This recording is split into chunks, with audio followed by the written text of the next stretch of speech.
reported wait times of as much as 6 hours in some parts of New York City.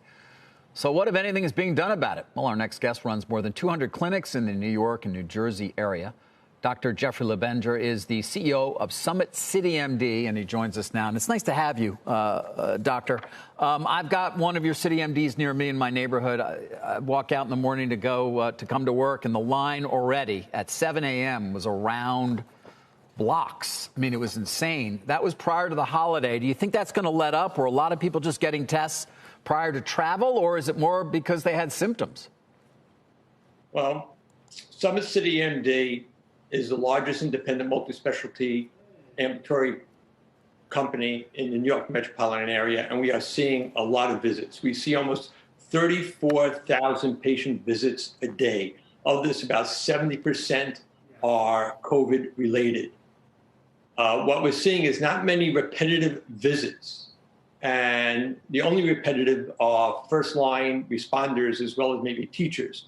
But these lines are going to continue until a vaccine comes out and until the nicer weather comes about.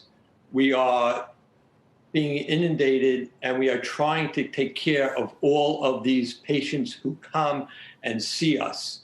We have, yes, lines around the block. Yes, unfortunately, we had to close the line down an hour and a half earlier, but we are still open to our regular hours.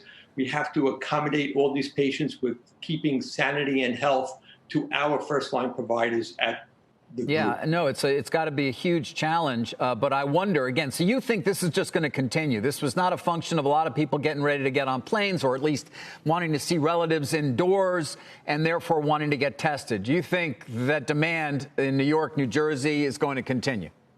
Absolutely.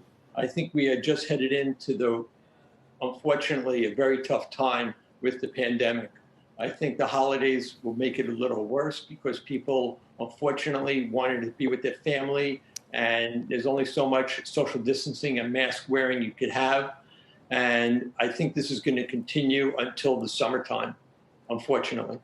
Dr. Benger, if you could identify the biggest pain point in terms of accelerating this process, whether it be accelerating the amount of time it takes to run the test and get the results, shortening the lines, what would it be? What is it that is causing the bottleneck in your view? It's just the demand. It's just the volume.